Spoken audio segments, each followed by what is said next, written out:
Dicen que Dios guarda sus respuestas más contundentes para el momento exacto en que el mundo decide que ya no vales nada. Mientras la sociedad aparta la mirada de los que caen, de los que envejecen entre deudas y polvo, el Creador se sienta en el silencio a recoger cada lágrima de los invisibles.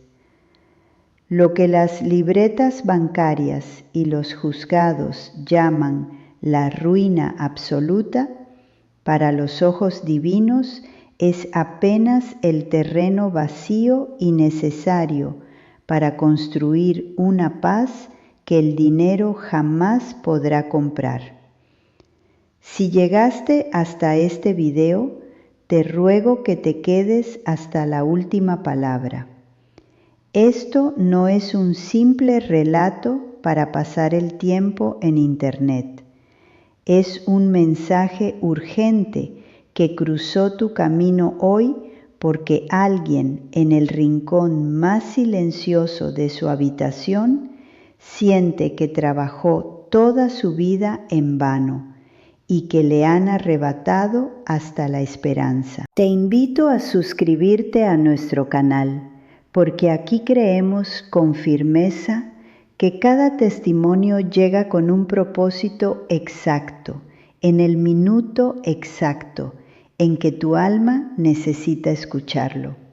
Y por favor, déjame en los comentarios desde qué país nos estás escuchando y si alguna vez, cuando sentiste que lo habías perdido absolutamente todo, Dios te sostuvo cuando no tenías de dónde agarrarte. Efraín tenía 66 años, pero el aserrín, el barniz y el cansancio le habían dibujado surcos en el rostro que lo hacían parecer de 80.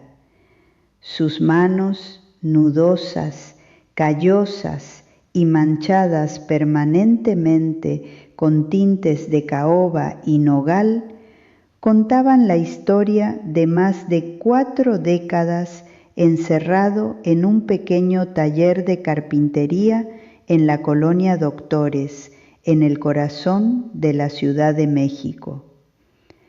40 años de respirar polvo de cedro, de afilar formones bajo la luz amarilla de un foco pelado, de escuchar el rugido de la sierra circular desde las 5 de la mañana hasta que la espalda baja le ardía como si tuviera brasas debajo de la piel.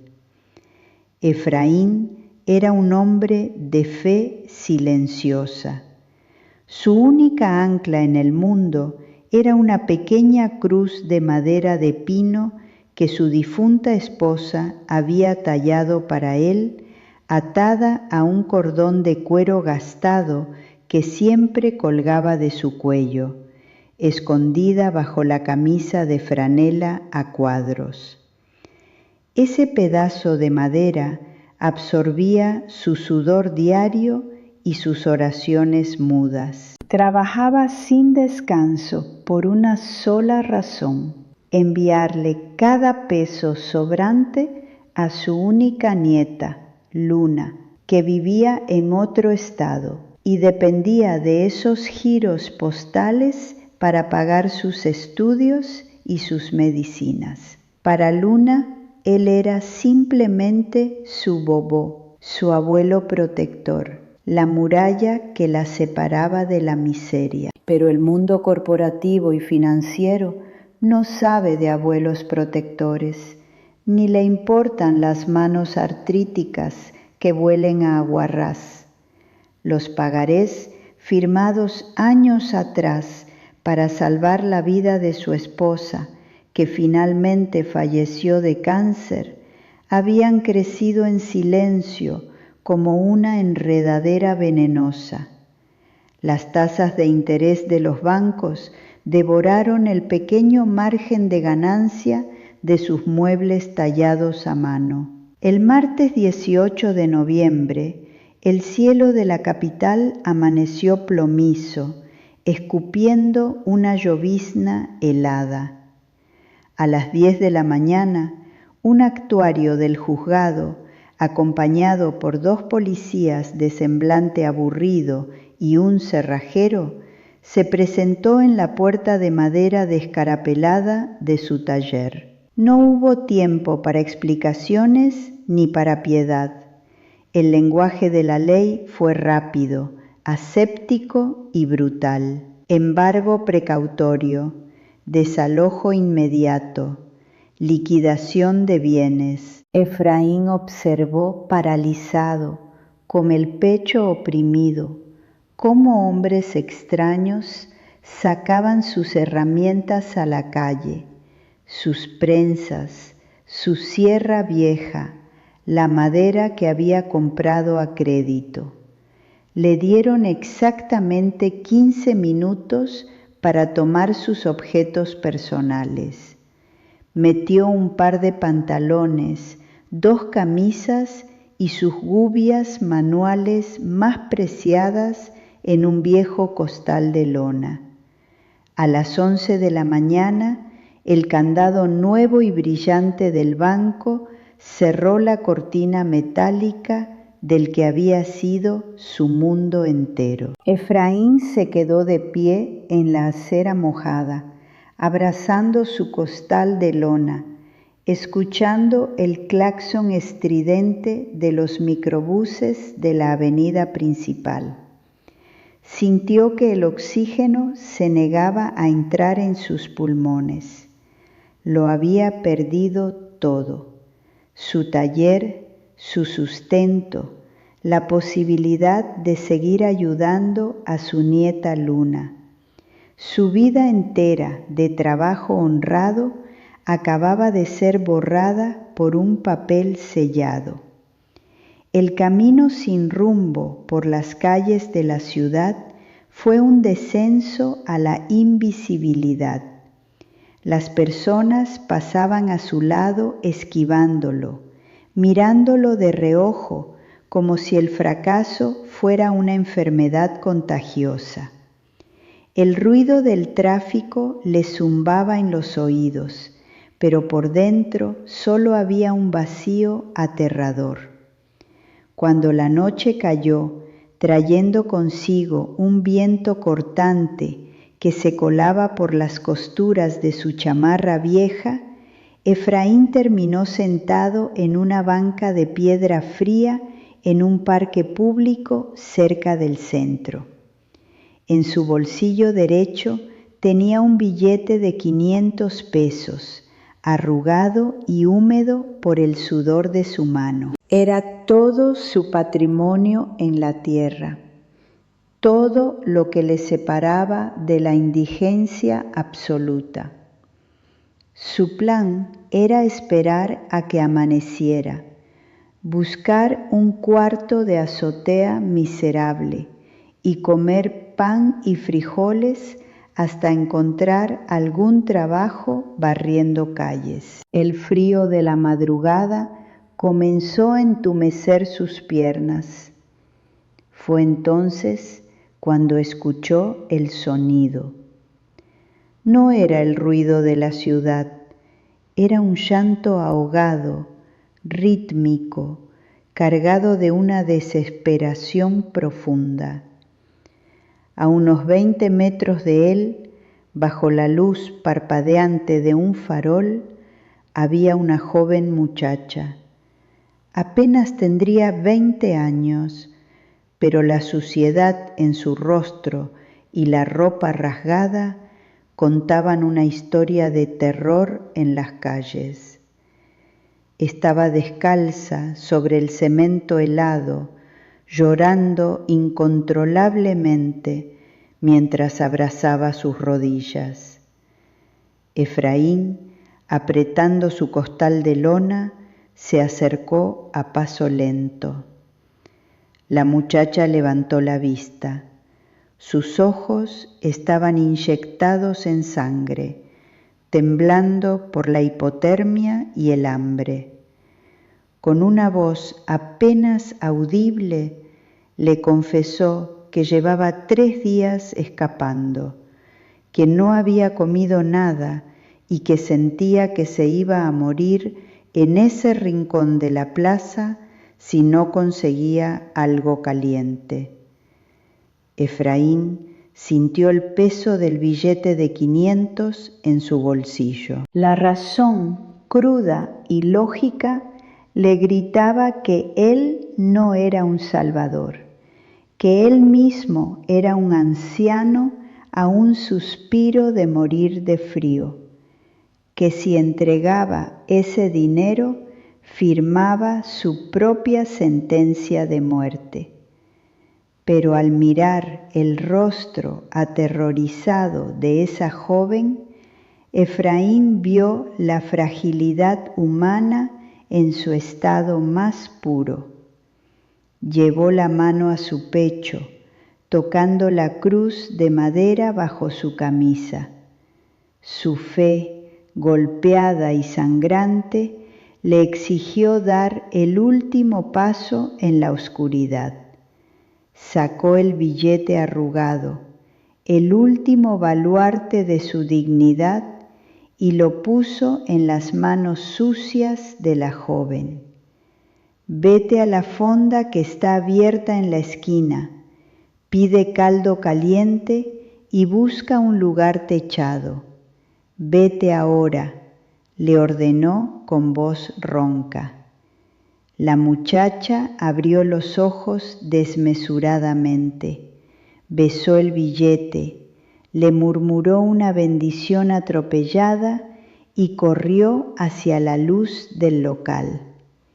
Efraín se quedó solo de nuevo, sentándose en la piedra helada, ahora con los bolsillos completamente vacíos. Y tú que me escuchas en este momento, sé perfectamente que conoces este nivel de sacrificio extremo. Sé lo que es entregar tus últimas fuerzas, tu último aliento o tus últimos recursos por alguien más, mientras tu propio mundo se está desmoronando a pedazos. Conozco el silencio asfixiante de mirar al vacío en la madrugada, sintiendo que el pecho se te rompe por las deudas y la injusticia, preguntándote si tu bondad fue una debilidad, si a Dios simplemente se le olvidó tu nombre y tu dolor. Si hoy sientes que diste todo tu corazón, que trabajaste toda tu vida y te quedaste con las manos vacías frente a la calle fría, quiero pedirte que detengas lo que estás haciendo, te suscribas a este canal ahora mismo y dejes tu petición de oración detallada en los comentarios. No eres invisible. Tus lágrimas en la soledad no caen al vacío. Leemos cada nombre. Oramos por cada carga pesada, porque sabemos que detrás de cada pantalla hay un alma pidiendo a gritos la intervención divina. Sigamos acompañando a Efraín, porque el verdadero valle de las sombras aún no le había mostrado sus dientes. La madrugada no tuvo piedad de su sacrificio. A las 3 de la mañana, la llovizna se transformó en un aguacero violento. El agua helada azotaba el parque, inundando las banquetas. Efraín buscó refugio bajo el pequeño techo de un kiosco abandonado, pero el viento empujaba la lluvia hacia adentro. Empapado hasta los huesos, un dolor punzante comenzó a taladrarle el pecho. La tos se apoderó de él, profunda, rasposa, sacudiendo su cuerpo envejecido. Estaba tiritando sin control. En medio de su agonía, el agotamiento lo venció y cerró los ojos por unos minutos. Cuando un trueno ensordecedor lo hizo despertar sobresaltado, buscó a tientas su costal de lona a su lado. El pánico lo paralizó. El costal no estaba. En ese breve lapso de inconsciencia, algún ladrón silencioso le había arrebatado lo único material que le quedaba en el mundo: sus gubias, su ropa, su historia. El dolor físico desapareció bajo el peso aplastante de la devastación espiritual. Efraín cayó de rodillas sobre los charcos del piso del kiosco. El agua sucia le empapaba los pantalones, pero ya no le importaba. Se arrancó los botones de la camisa mojada, sacó la cruz de madera de pino y la apretó con tanta fuerza que los bordes le lastimaron la palma de la mano. Un gemido sordo, animal, brotó de sus entrañas, mezclándose con el ruido de la tormenta. «Señor, no lo entiendo», gritó al cielo negro, con lágrimas espesas y calientes rodando por su rostro curtido. «Trabajé cada día de mi vida, fui honrado, te di lo único que me quedaba para salvar a esa muchacha. ¿Y esta es mi recompensa? ¿Morir aquí, robado, enfermo, como un perro sin dueño? Si mi vida fue un desperdicio, llévame ahora, pero no me dejes tirado en esta miseria».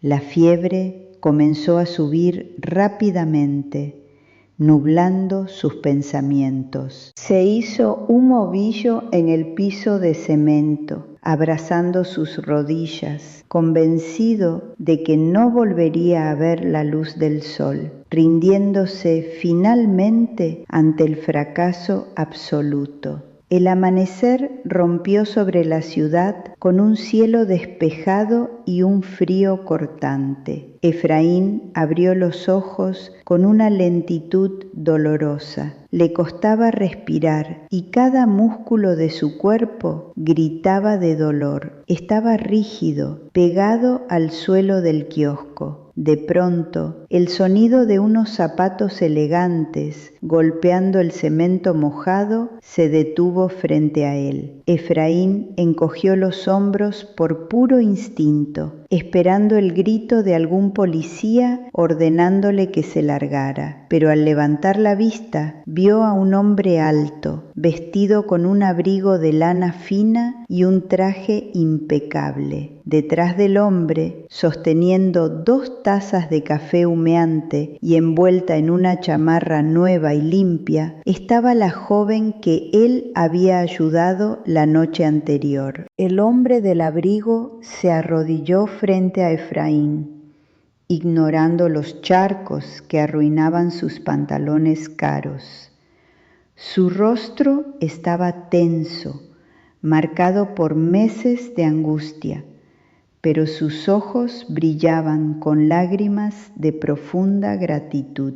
«Don Efraín», pronunció el hombre, con una voz gruesa que temblaba de emoción, «¿usted le dio su último billete de 500 pesos a esta muchacha en la madrugada?» Efraín asintió débilmente, incapaz de articular palabra por la sequedad de su garganta. El hombre soltó un suspiro pesado, como si se le escapara el alma. «Mi nombre es Alejandro.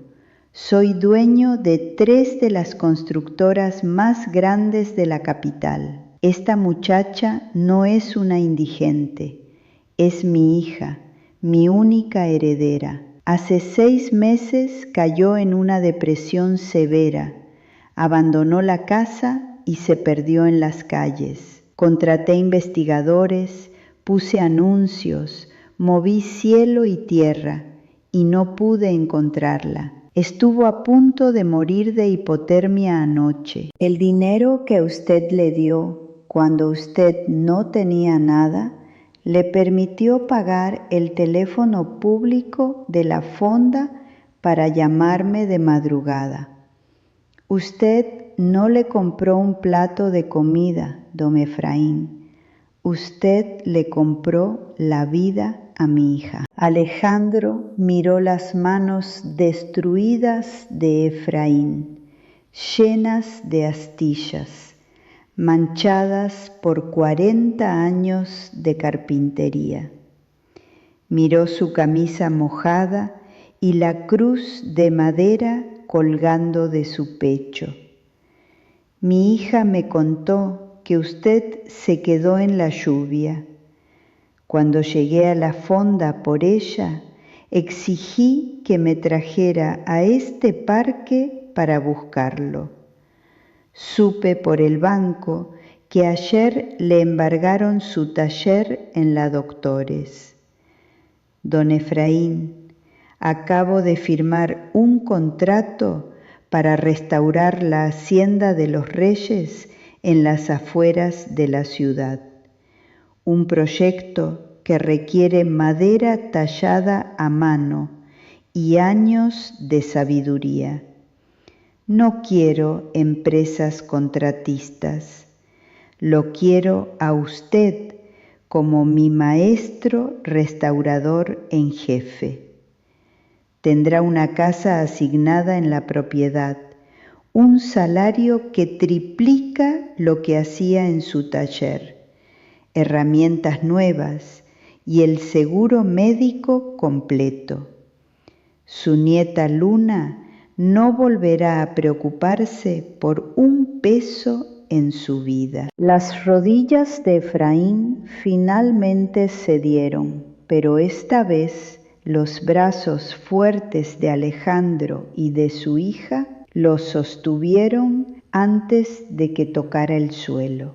El llanto brotó, libre de amargura, lavando 40 años de cansancio. Apretó la cruz de pino contra su pecho. La maquinaria despiadada del mundo lo había despojado de todo, sí, lo había echado a la calle para humillarlo, pero el Creador, en su soberanía perfecta y milimétrica, había utilizado el peor día de la vida de Efraín, el despojo absoluto y la lluvia helada, para ponerlo exactamente en la ruta de la única persona que buscaba a esa heredera perdida. El billete de 500 no había sido un gasto suicida, había sido la inversión espiritual más grande de su existencia, la llave maestra que abrió las puertas de la restitución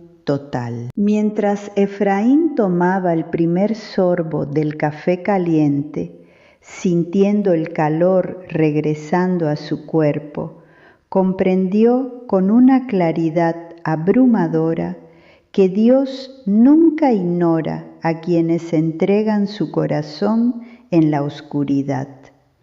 A veces permite que perdamos nuestro pequeño taller y nuestras herramientas viejas, únicamente porque ya tiene preparada una hacienda inmensa y necesita que tengamos las manos completamente vacías para poder entregarnos el milagro de la verdadera paz.